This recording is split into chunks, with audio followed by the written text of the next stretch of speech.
A Search in Vedic India, Chapter 7, Bhakti Yoga.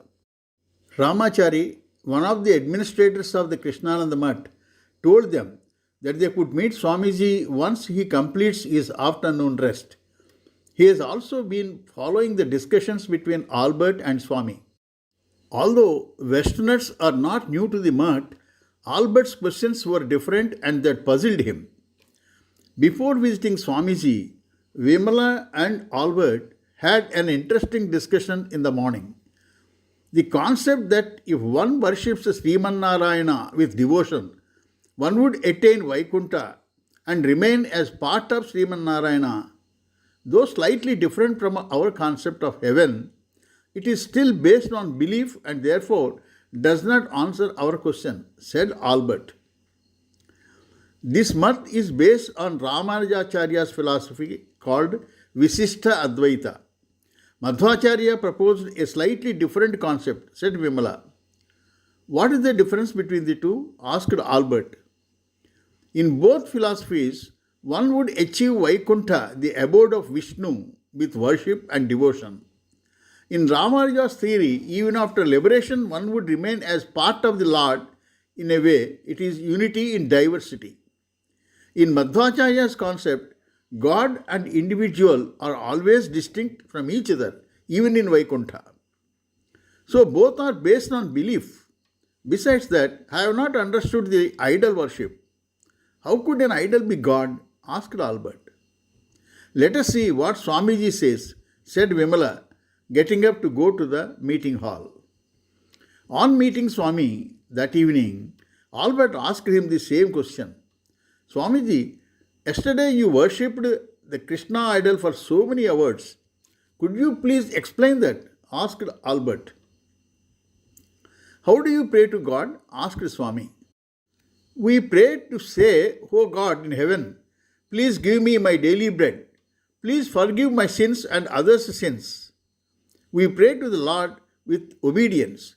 We pray to seek protection from life's difficulties. We pray both individually and collectively. We pray for others on their behalf. Though God knows our requirements, we pray to Him about our needs, showing obedience. Albert said, to the extent he understood about prayer.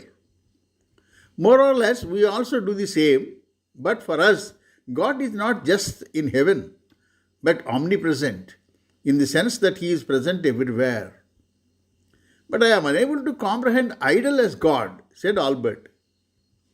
For those who cannot comprehend the idea of the all-pervasiveness of God, depending on an idol as a basis to bring God into the mind is not wrong. It does not imply that God is present only in the idol, but implies that God is also present in an idol. What is important is the devotion in your mind and the focus on God and preventing any disturbing thoughts. All the activities during the worship are done assuming God is present there. This helps the mind to concentrate on worship without deviating into worldly matters. But how does one get the feeling that the idol is God? Albert put forward a genuine question. Do you have a photo of your father with you? Asked Swamiji. Yes, I have one.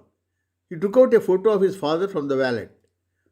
Please place it in front of you and spit on it, said Swamiji with a smile. Albert was taken aback. How could I spit on my father? Asked Albert. Why? It is just a piece of paper, not your father. Similarly, what is wrong in considering an idol as the image of a god? When two pieces of wood arranged as a cross could command so much respect, why can't an idol of God be an object of worship? It is believed that worshipping an idol is sin, and some of us pray that this sin committed by others be forgiven, said Albert, thinking of some of his friends. These misunderstandings do not arise if the truth hidden in the religious scriptures is properly understood. All people who read Bhagavad Gita do not understand the spiritual truths hidden in the song. Similarly, all those who read the Bible cannot grasp the real truth in the book. People who look down on other religions do so as they have not completely understood their religion. Truth cannot be different for different religions. Albert understood the rational explanation of Swamiji and sought his blessings for the success of his investigation. You continue to pray to the God you believe. You will be successful, said Swamiji, blessing them both. As they returned from the meeting, Ramachari too accompanied them. They noticed that he wanted to tell them something. They stopped and looked at him. It appears that you are interested in knowing about your father. There is a place called Vaidiswaran Koil that stores Nadi scriptures. Special skills are required to read them. They are supposed to contain the life details of every single individual. You may find something interesting. This place is close to the Chidambaram town in Tamil Nadu. You may go there if you like, said Ramachari. I have heard about it too. Many visitors at Prem Swarup Ashram had mentioned that they had gone there. According to them, the particular leaf of the individual about whom you want to know must be available there. If they could locate the leaf, then the information should be available. If you want, we can go there. As Swami wanted us to visit all the places we would like to visit, said Vimala, leaving the decision to Albert. We will certainly go there, said Albert. I want to tell you something. The secrets behind death and your other questions may not be known unless you understand the whole truth behind creation and God. However, we shall give this a try, she said, not to disappoint him. Don't you have questions like what is death and where your parents are now? Are you not interested in knowing this? Asked Albert. In the atmosphere where I was brought up by Prem Swarup and Kalyan Dev, I concluded that there is no use thinking about past events. Instead, I am interested to know more about this creation and who created it. If it is created by God, how to know that God, etc., said Vimala. Didn't you get answers to those questions from them? Asked Albert. They simply said that I would have the answers at the right time. Probably the time has come when you arrived, she said with a smile. Both of us may get our answers simultaneously. Till then, let us do what they directed us, said Albert. After reaching Chidambaram, they had the darshan of Lord Nataraja. Unlike the other Shiva temples, Lord here is in a dancing pose. Usually a lingam is installed in all Shiva temples, explained Vimala. What is a linga? Asked Albert. Linga is an indicator. Though some people interpret it differently, it could be considered as an illustration of the formlessness of God. To illustrate that, the 5 basic elements space, air, fire, water, and earth are nothing but manifestations of the formless infinite God. 5 Shiva temples were constructed at 5 places. Chidambaram temple is for the Lord in the form of Akasha, that is space. That is why the main deity in the temple is only space. You will find a curtain and behind that only space. For regular worship, Nataraja idol is installed. They stayed in a hotel that night and went to Vaidiswaran Koil in a taxi.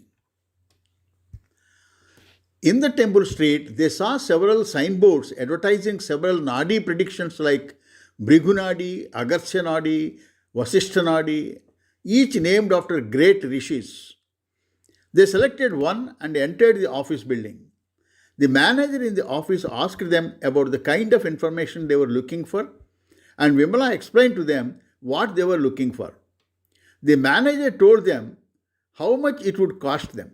As part of their terms, he told them that in case the concerned palm leaf was not available, the entire money would be returned. When Vimala inquired whether the prediction could be extended to Westerners, the manager said that predictions are for anybody without any exception. After paying the quoted amount, Albert was asked to fill up a form. They also collected thumb impressions of Albert. They waited for nearly an hour before they were called inside. One gentleman kept several palmyra leaves in front of him and started with a few questions. He asked whether his father's name would start with a particular letter, and when Albert confirmed the letter, and then the questions were about the number of letters in the name. He asked whether his mother died in so and so year. Similarly, he asked about his father's death. Finally, they picked up a leaf and said that they had located Albert's leaf. Then another gentleman came and started reading from this leaf. He revealed details of Albert's family, financial matters, his father working in the military, including the details of his death. Details of Albert's previous life were also given. Albert used to work at a university. In a rash driving accident, he hit another car in which a family was traveling. While the mother died immediately, the father died after some time, leaving the only child as an orphan. That is why Albert lost his mother and father in this life. He said that his father is now born in India into a Punjabi family. These families have the tradition of all male members working in the military. He said that Albert would marry an Indian lady and their children would be very bright and highly successful in scientific research. Lastly, he said that Albert would achieve success in spiritual life also. After completion of the reading, they were given a cassette of the recording. Due to the humid climate of Chidambaram, they both were tired by the time they came back to the hotel. So they retired straight to their rooms. Later in the evening, they met for tea in the open-air restaurant on the hotel premises. When he said that you would marry an Indian woman, why did you look at me? Asked Vimala with a smile. Did I look at you? Then it was not a conscious act. Must have done it without any intention, explained Albert. Vimala felt that he must be telling the truth. When he read contents from your leaf, how did you feel? Do you believe all that he said? Asked Vimala. What he said about my past was true. Don't you think that what he mentioned is following the karma philosophy? From the way he said it, I felt like believing it.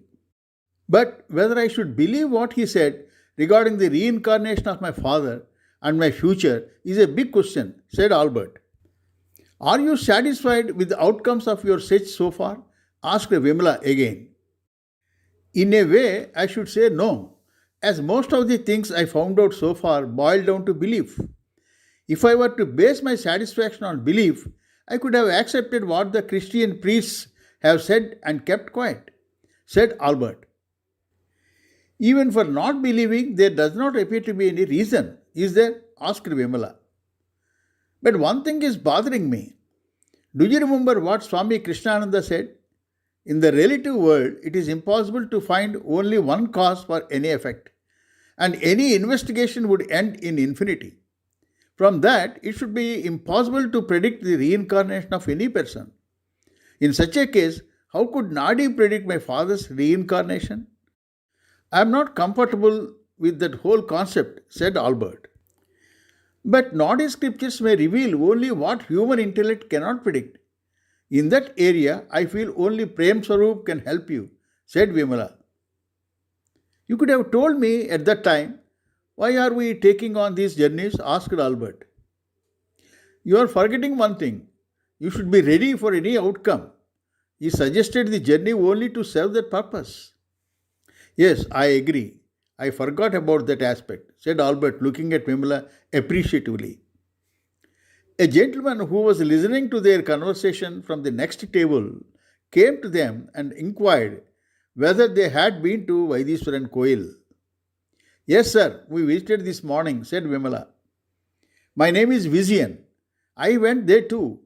What is your opinion? Do you think we could believe them? Asked Vizian. What they said cannot be discarded completely. Just from my fingerprints, they gave an accurate account of my family history, said Albert.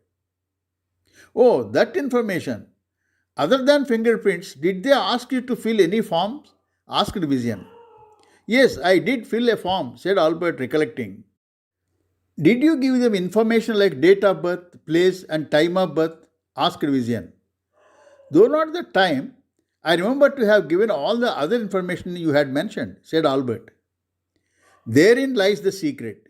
Any good astrologer could construct your horoscope and provide that kind of information.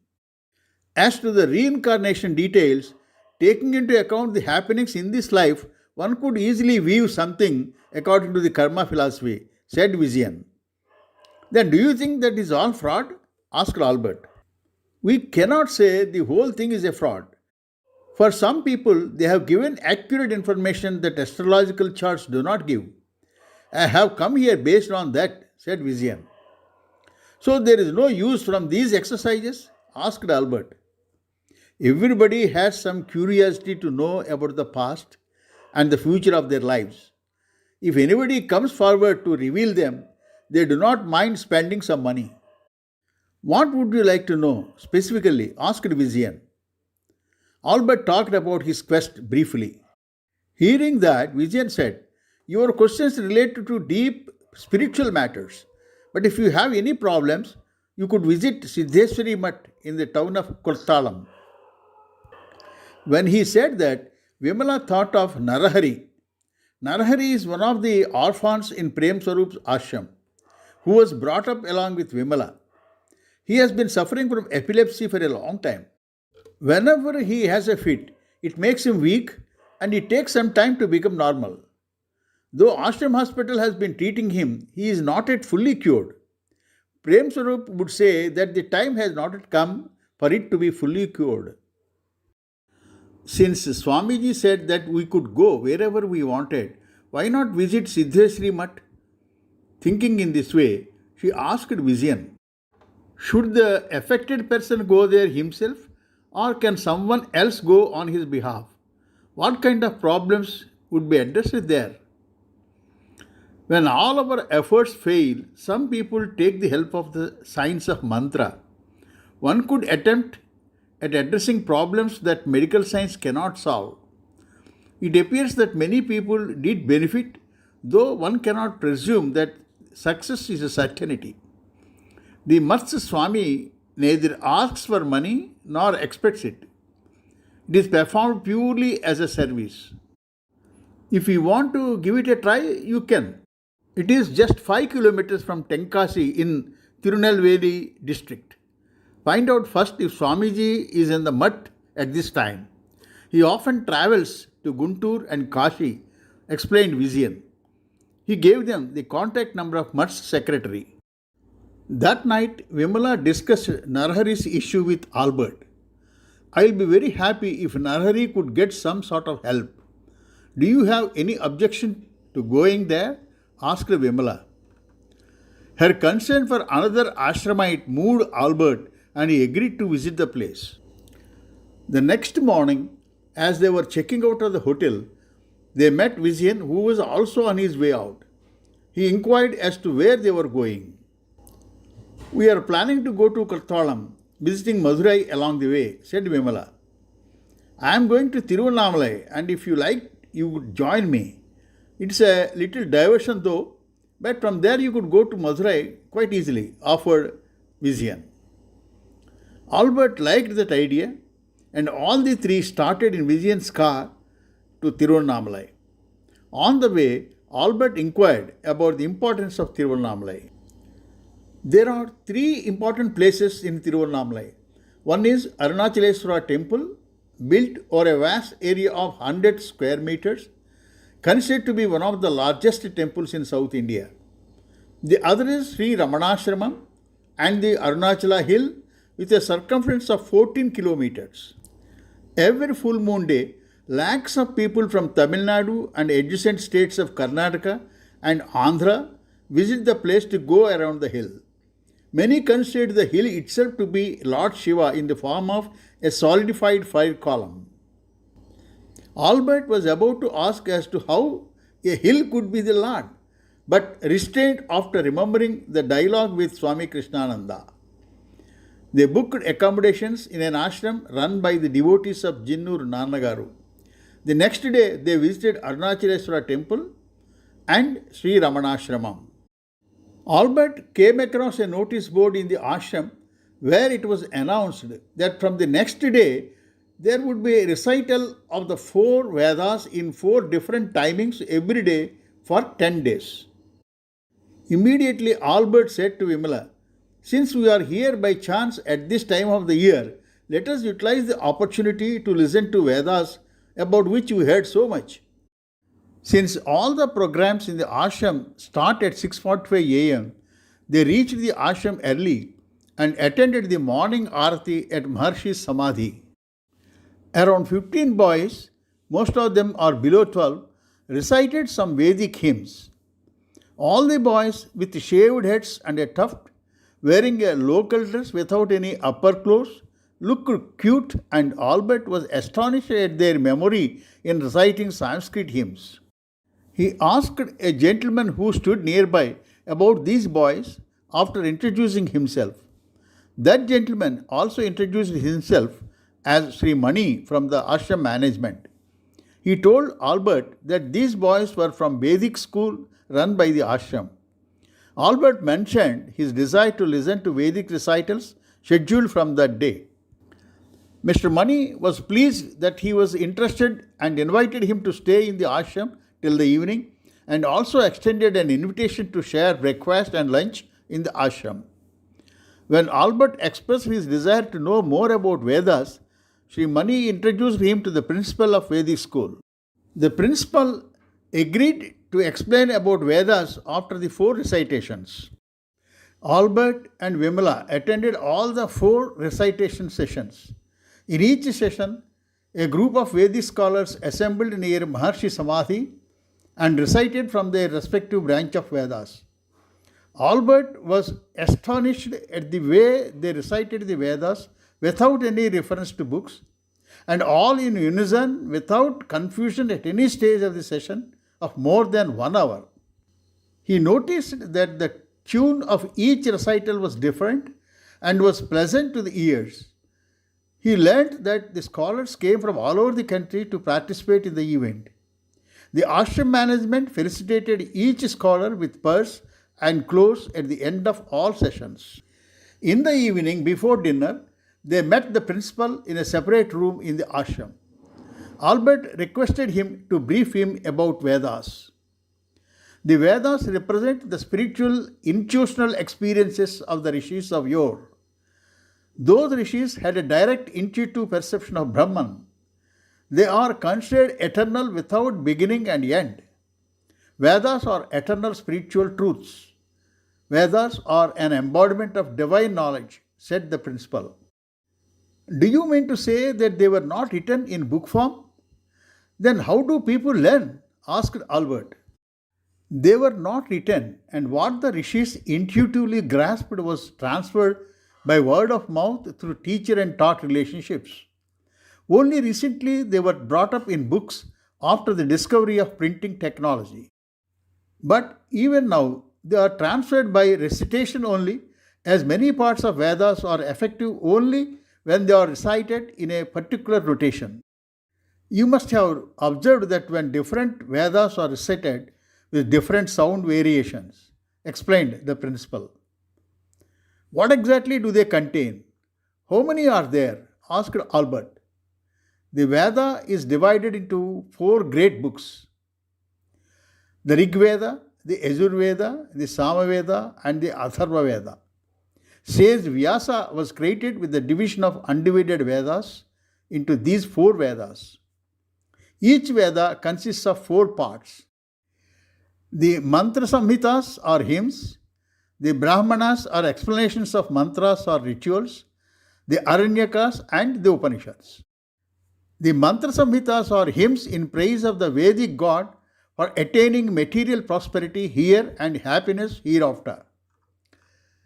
The Brahmana portions guide people to perform sacrificial rites. They are prose explanations of their method of using the mantras in the yajna or the sacrifice. The Aranyakas are the forest books, the mystical sylvan texts which give philosophical interpretations of the rituals. The Aranyakas are intended for the Vanaprasthas or hermits who prepare themselves for taking sannyasa. Brahmana portion is suitable for the householders. The Upanishads are the most important portion of the Vedas. The Upanishads contain the essence of the knowledge portion of the Vedas. The philosophy of the Upanishads is sublime, profound, lofty, and soul stirring. The Upanishads speak of the identity of the individual soul and the supreme soul. They reveal the most subtle and deep spiritual truths. The subject matter of the whole Veda is divided into Karma Kanda, Upasana Kanda, and Jnana Kanda. The Karma Kanda or ritualistic section deals with various sacrifices and rituals. The Upasana Kanda or worship section deals with various kinds of worship or meditation. The Jnana Kanda or knowledge section deals with the highest knowledge of Nirguna Brahman.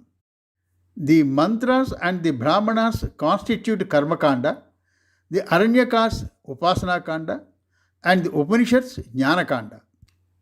There is another way they are divided into Purva Mimamsa, which deals with Karma Kanda, and Uttar Mimamsa containing Upanishads, which deal with Jnana Kanda, explained the principle in detail. They inquired the principal about Ramana Maharshi's life details. He told them that Maharshi was from a place near Madurai, down south. One day, in his 16th year, young Ramana suddenly experienced the fear of death and seriously inquired into the question, to whom is the death, resulting in his self-realization. This simply implies that the individual self is not limited to the body, and in fact it is the universal self. After that incident, he heard the name of Arunachala from someone, and without any intentional plan, he landed in Tiruvannamalai, the town where the Arunachala hill is located. He stayed for 54 years on the hill and at the base of the hill, right until his death, without ever leaving the place. He answered the questions of several seekers on self-realization. In the ashram bookstall, Albert purchased a small booklet, Who Am I?, containing the essence of his teachings.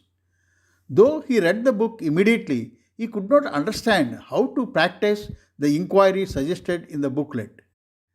When he mentioned that to Vimala, probably the time has not yet come, as Prem Swarup would say, said Vimala with a smile. The same evening, they walked around the hill along with Vijayan. On the way, Vallabha, another devotee from Bangalore, joined them. He said that every month he visits this place, goes around the hill and then heads back to Bangalore. They have seen many people wearing saffron clothes sitting on the roadside. While some sought money, some simply sat indifferently. Who are all these people? Are they beggars or seekers? Asked Albert. Most of them are beggars, though some are seekers. But serious seekers do not sit here. All these people are called sadhus here. Many institutions, including Ramanashramam, offer free food to these sadhus. Many seekers collect food there and go to secluded places for sadhana. They say that there are some serious seekers in the caves of the hill. Many people leave food outside the cave and the sadhus collect it at some time or other, or may not collect at all. I heard about the karma and bhakti approaches. Which path do the people in the caves follow? Asked Albert. Besides karma and bhakti, there is another approach called dhyana yoga. I think these people follow that, said Vallabha. Even besides karma and bhakti approaches, I heard about karma yoga and bhakti yoga too.